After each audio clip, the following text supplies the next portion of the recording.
ইন্দ্রাণীস কিচেনে সকলকে স্বাগত। আজ পেঁয়াজ এবং পোস্ত দিয়ে একটি রেসিপি করে আপনাদের দেখাবো। করব পেঁয়াজ পোস্ত। এর জন্য আমি 4টে বড় মাপের পেঁয়াজ নিয়ে নিয়েছি, আর নিয়েছি পোস্ত, কয়েকটা কাঁচা লঙ্কা নিয়েছি, আর ফোড়নের জন্য নিয়েছি শুকনো লঙ্কা, আর এদিকে নিয়েছি নুন পরিমাণ মতো ব্যবহার করতে হবে, আর নিয়েছি হলুদ গুঁড়ো। এই হলো আমার পেঁয়াজ পোস্ত রান্নার সমস্ত উপকরণ। আপনাদের দেখিয়ে দিলাম, ভিডিওটি শেষ অবধি দেখতে থাকুন। পেঁয়াজগুলো আমি এইভাবে লম্বা করে চিকড়ি করে কেটে নিয়েছি, আর কাঁচা লঙ্কা আর পোস্ত মিক্সিতে এইভাবে পেস্ট করে নিয়েছি। এবার কড়াই বসিয়ে দিয়েছি, কড়াই গরম হয়ে গেছে। রান্নার জন্য সর্ষের তেল দিয়ে দিচ্ছি। সর্ষের তেলও গরম হয়ে গেছে। এবার ফোড়ন দেব শুকনো লঙ্কা। শুকনো লঙ্কা গরম তেলে ভেজে নেব।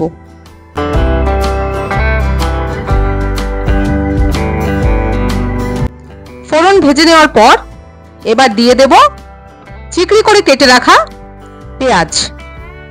সমস্ত কেটে রাখা পেঁয়াজগুলো গরম তেলে দিয়ে দেব। আমার সমস্ত পেঁয়াজ দেওয়া হয়ে গেছে। এইবার ভালো করে নাড়তে থাকবো। খুব বেশি লাল করে কিন্তু পেঁয়াজ ভাজবো না, হালকা করে পেঁয়াজ ভাজবো, আর নাড়ার মধ্যে রাখতে হবে।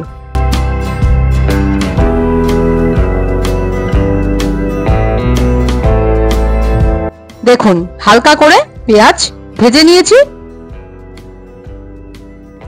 বেশি ভাজলে কিন্তু পেঁয়াজ পোস্ত খেতে ভালো হবে না, তাই পেঁয়াজ হালকা করেই ভাজতে হবে। এইবার আমি যে পোস্ত পেস্ট করে রেখেছিলাম সেটি পেঁয়াজ ভাজার মধ্যে ঢেলে দেব। পুরোটা ঢেলে দিলাম। এইবার দিয়ে দেব পরিমাণ মতো নুন, এরপর দিয়ে দেব পরিমাণ মতো হলুদ গুঁড়ো। হলুদ সামান্যই দেব, বেশি দেব না। এইবার সবকিছু একসাথে ভালো করে পেঁয়াজের সাথে নেড়ে মিশিয়ে দেব এবং নাড়ার মধ্যে রাখতে হবে।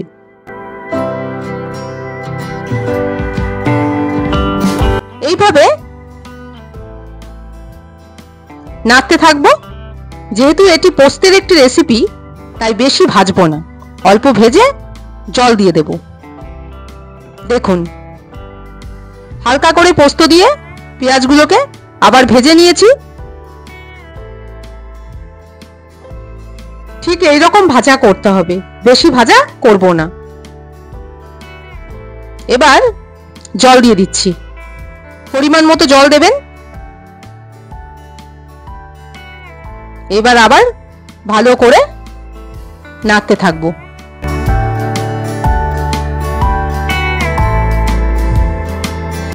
এবার জল শুকিয়ে গেলে, ভাজা ভাজা হয়ে এলে নামিয়ে নেব।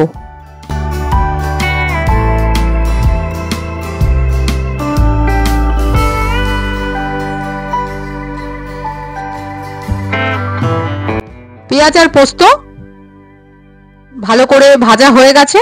আমি এইরকমই ভাজবো, এর থেকে বেশি ভাজবো না। আর দেখুন, তেল বেরিয়েছে, বোঝা যাচ্ছে যে রান্না হয়ে গেছে। এবার আমি একটু নেড়ে নামিয়ে নেব।